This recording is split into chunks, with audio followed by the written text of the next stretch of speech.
The Local Show, sponsored by Victory in Motion, home of knee repair, not knee replacement, on NewsRadio 570 WSYR, on 106.9 FM, and live everywhere on the iHeartRadio app. The Local Show features in-depth conversation with business owners, employees, and influential business leaders throughout Central New York, exploring their successes, challenges, and reasons for doing business right here in our growing community.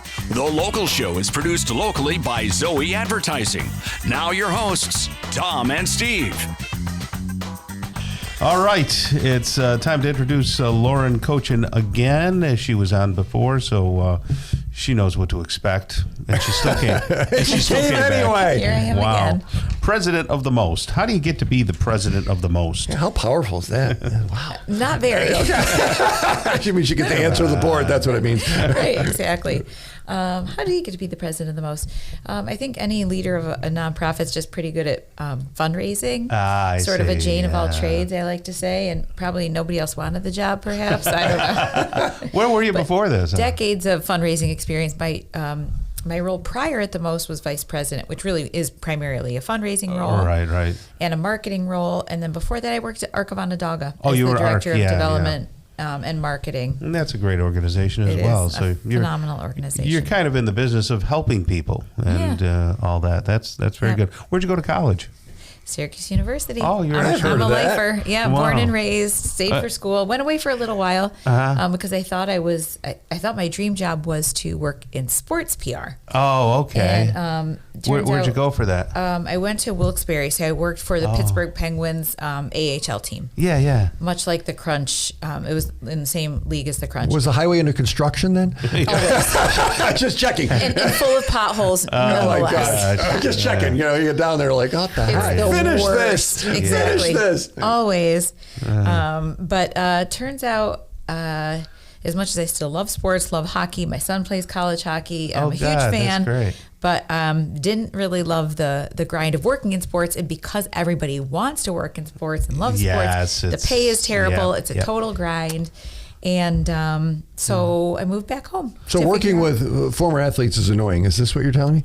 Yeah, it is. There's a lot of ego there. There's tough. They're making all the money, and then the people who are doing that support stuff, whether you're a photog or a reporter or somebody managing, then it's all low paying because you're just competing with so many people. Yeah, especially when you're just out of college. Yeah, I mean, certainly you can work crazy. your way up, but I was not ready or patient for that. And actually, as somebody who still loves sports and attends sports, and you see it, whether you're an executive or not, it's a lot of work and it's a grind. But I'd rather sit in the stands and have a drink and eat some popcorn. So, what is the mission of the most? So the mission of the most is really to bring informal science education to students, families in Central New York. So we're thought of as this museum, right? It's in our name, but really we're a science education institution. So exhibits are obviously a huge part of that. Science education programs are a huge part of that. Our National Grid Explorer Dome, where we do, documentaries and planetarium shows, are a huge part of that. So helping kids, families, learn a little bit about science, technology, engineering, and math, and have a good time and have fun while they're doing it. Right. How has the fundraising been going? Can you use more money? Oh, yeah, always. Always. No, don't send money. Yeah, fundraising is integral to our business model. It's actually half of our budget. I always say, though, because Central New York is this sort of STEM region, right? Yeah, it's not just the meds and eds that we always talk about, but lots of engineering. We have Lockheed Martin and SRC, and obviously Micron is coming. Right. So I think that the most is really fortunate in that respect. I don't know if we'd be as successful in another market.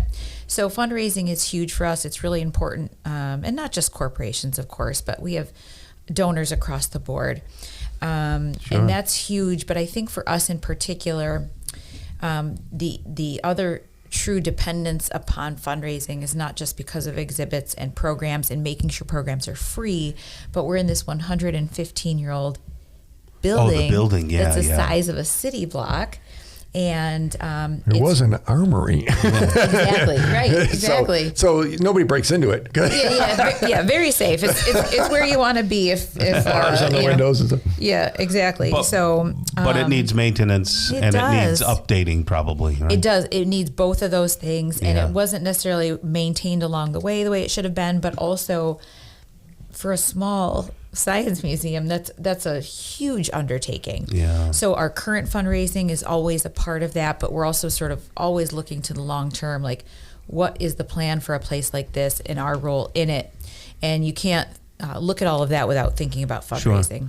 Sure. Do you feel that it's more individual people who give you money, or are you looking for corporations like a Micron to give you money? As it is now, we're largely corporate sponsorships, and our fundraising team really does a great job with that. But overall, generally speaking, it is like a healthy mix of individual donors, people who just love the institution, or maybe they were a member of the most when their kids were little and just want to stay supportive, so they're either still a member. So you can be a member, and that's how you support it. Yeah, by being a member. We do consider membership a contribution. Yeah. Some people really take advantage of it and still come all the time, and some people just continue to be a member and don't come at all. Sure. And so that's certainly a part of it. Corporate sponsorships are a part of it. Our fundraising events are largely corporate sponsorships, Sure. and even more so than ticket purchases. And we get a lot of grants too. Oh, you do? Okay, good. And all of those things are really important. And then, of course, we support the other half of the business just through good old-fashioned ticket sales and birthday parties and summer camps. So I wander in now, this time of year, what am I going to see? Oh, there's so much to see. So our most recent exhibits that are new, the newest one is my favorite, which is our Grow exhibit. It's an agriculture and farming exhibit. We have, of course, the Micron exhibit, which opened a couple of years ago, which is hard to believe. It still feels pretty new. We have coming up for spring break. So the break weeks are when we really add a lot of value, add a lot of things for families to do. So 3 times a day, we have something different happening. In addition to the Explorium shows, which are every hour on the half hour. Those are planetarium shows, documentaries. So, kids can do things like build a terrarium, dig, they can look for fossils, get pictures with dinosaurs. We have a STEM story time every morning. We do a demonstration every day at 2:00. So in addition to just all the exhibits, which we're constantly actually refreshing and adding new things to, we try to do something on the programming side every day, a few times a day, and change those themes every month. So it's ongoing, it's moving. I always think of old museums because the museum is in it. Right. You go in and and it's really quiet, and we're walking along, and then there's something you can read about this. And I don't know, I'm not that, I got a little higher tempo than that. This thing is moving. It is, and it's not quiet. It's actually really it's loud. And it's always moving. In fact, the museum, the word museum is almost like a misnomer in a way. Yeah, right. That's like, you said that better than it. That's what I was thinking. It is. It's highly interactive, and it's loud, and it's fun. I mean, we have SU football players coming every Friday, and they play with the kids. We take out Nerf footballs and do like all of these engaging sort of activities with kids. It is always changing. The themes change every month, in part to keep it fresh. Fresh and new. Well, that is really cool. So thanks for joining us. So we just go to most.org. Lots of information there. The updates, everything that's cooking. So we appreciate you and appreciate you being on the show today. Thank you for having me.